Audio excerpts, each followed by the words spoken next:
नमस्कार शेतकरी बांधवांनो, मी लक्ष्मीकांत डोकरे. माझ्या नवीन यूट्यूब ब्लॉगमध्ये आपले स्वागत आहे. सर्व शेतकरी बांधवांसाठी एक आनंदाची बातमी आहे. आपल्या सर्व शेतकरी बांधवांना 2023 मधील सोयाबीन कापूस अनुदान हेक्टरी ₹5,000 याप्रमाणे मिळणार आहे. तसेच मित्रांनो, हे अनुदान काही शेतकरी बांधवांच्या अकाउंटमध्ये जमा झाले, तर काही शेतकरी बांधवांच्या अकाउंटमध्ये जमा झाले नाही. हे अनुदान हेक्टरी ₹5,000 याप्रमाणे जमा झालेले ते मी तुम्हाला लाईव्ह स्वरूपात दाखवणार आहे. ज्या शेतकरी बांधवांच्या अकाउंटमध्ये हे अनुदान जमा झाले नाही, त्यांनी त्यांच्या गावामधील याद्यांमध्ये ई-के.वाय.सीसाठी त्यांचे नाव आले असेल, तर त्यांनी ई-के.वाय.सी करायची आहे व ही ई-के.वाय.सी केल्यानंतर तुमच्या अकाउंटमध्ये अनुदान जमा होईल.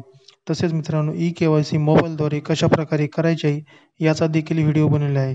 तो आपण माझ्या यूट्यूब चॅनलवर जाऊन पाहावा. तर मित्रांनो, अनुदान अकाउंटमध्ये जमा झालेले लाईव्ह स्वरूपात पाहू. तसेच मित्रांनो, व्हिडिओ शेवटपर्यंत पाहावा. जर तुम्हाला आपल्या चॅनलवर नवीन असाल तर व्हिडिओला लाईक करा, चॅनलला सबस्क्राईब करा व बेल आयकॉनला क्लिक करा, म्हणजे अशी सर्व नवनवीन अपडेट तुम्हाला सर्वप्रथम मिळत राहील. मित्रांनो, मी 2 ऑक्टोबरला आधार ई-के.वाय.सी केली होती.